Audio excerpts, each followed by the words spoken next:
Hi అండి అందరికీ welcome to మన బ్లాగ్స్. ఈరోజు మనం చేయబోయే వంట ఎగ్ ఆమ్లెట్ కర్రీ అండి. ఒక్కసారి దానికి కావాల్సిన ఇంగ్రీడియంట్స్ చూద్దాం.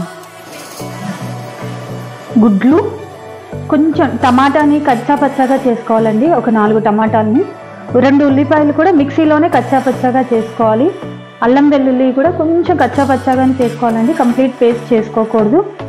గరం మసాలా, పసుపు, కారము, సరిపడే ఉప్పు, 1 స్పూన్ ధనియాల పొడి, కరివేపాకు.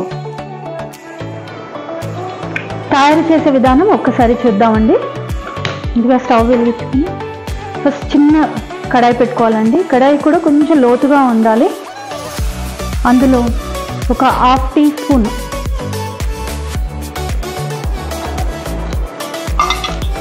ఆయిల్ వేసి, ఆయిల్ కొద్దిగా వేడెక్కిన తర్వాత ఒక గుడ్డు తీసుకొని ఈ గుడ్డుని ఇలాగే వేయాలండి.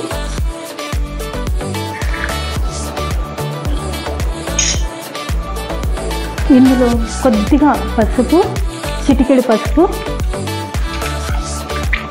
సిమ్లో పెట్టుకోవాలి. చిటికెడు ఉప్పు, చిటికెడు కారం.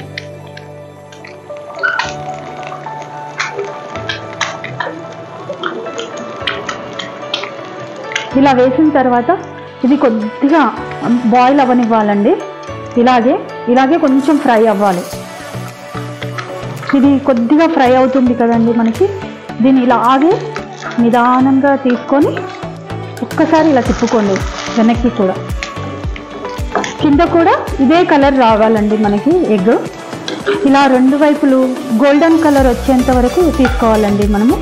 అలా మనము ఎన్ని ఎగ్స్ చేసుకుంటే అన్ని ఎగ్స్ వేసుకోవాలి. ఫస్ట్ ఇలా 2 వైపులు మంచిగా ఫ్రై చేసుకోవాలండి. నేనైతే 6 గుడ్లు చేసుకున్నాను. మన ఇంట్లో మెంబర్స్ని బట్టి మనము వేసుకొని చేసుకోవచ్చు అండి, ఎన్ని గుడ్లు కావాలి. ఇలా రెడీ చేసి పెట్టుకున్న అన్ని ఆమ్లెట్లు ఉన్నాయి కదండి.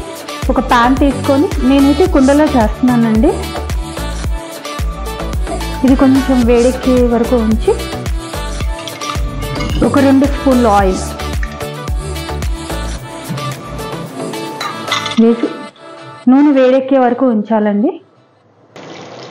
ఓకే, ఇలా నూనె వేడెక్కుతున్నప్పుడు అండి, ఆల్రెడీ మనము ఉల్లిపాయలని కచ్చా పచ్చాగా చేసుకున్నాం కదా, అది ఇందులో వేసేసుకోవాలి.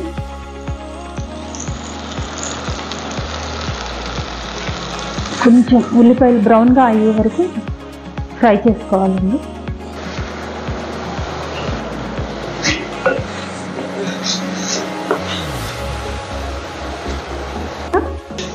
ఓకే, ఇలా ఇది కొంచెం గోల్డెన్ బ్రౌన్ అవుతున్నప్పుడు అండి 1 స్పూను అల్లం వెల్లుల్లి పేస్ట్ వేసుకోవాలి.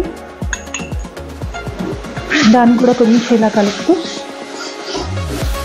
అల్లం వెల్లుల్లి కూడా కొద్దిగా వేగే వరకు ఫ్రై చేసుకోవాలండి. కొంచెం పచ్చి స్మెల్ పోయే వరకు వేయించుకొని, టమాటాలు కొంచెం ఆల్రెడీ మనము మిక్సీలో కొంచెం పేస్ట్ చేసుకున్నాం కదా, ఎక్కువ పేస్ట్ అవ్వకూడదు, కొంచెం కచ్చపచ్చగా ఉండాలండి. ఈ టమాటా వేసుకున్న తర్వాత అండి ఒక 5 నిమిషాలు మనము ఇలా కలుపుతూ, ఇది ఇలా వేగుతున్నప్పుడే కొద్దిగా పసుపు, ఆల్రెడీ కారం వేసుకున్నాం కాబట్టి మనకి 1 స్పూను వేసుకుంటే సరిపోతుంది. ఒకవేళ కారం ఎక్కువ తినే వాళ్ళు ఉంటే కొంచెం ఎక్కువ వేసుకోవచ్చు. ఉప్పు రుచికి సరిపడా వేసుకోవాలి. ఆల్రెడీ మనం ఆమ్లెట్లో వేసుకున్నాం కాబట్టి ఇందులో కొద్దిగా వేసుకుంటే సరిపోతుంది. 1 స్పూన్ జీలకర్ర, 1.5 స్పూన్ గరం మసాలా. ఇందులోనే నేను ధనియాలు కూడా యాడ్ చేసుకున్నానండి. ఇది వేసుకొని ఒక్కసారి ఇలా కలుపుకోవాలండి. ఒక 2 మినిట్స్ ఇలా కలుపుకొని,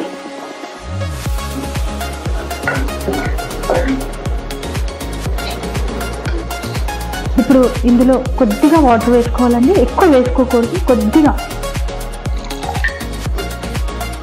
కొద్దిగా వాటర్ వేసుకొని ఒక్కసారి ఇలా కలుపుకొని ఒక 5 to 10 మినిట్స్ ఇలా మూత పెట్టించుకోవాలండి.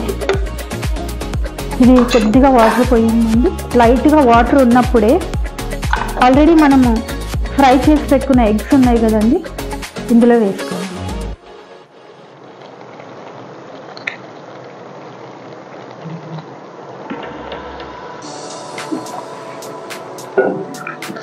వేసుకొని ఒక్కసారి ఇలా తిప్పుకోండి.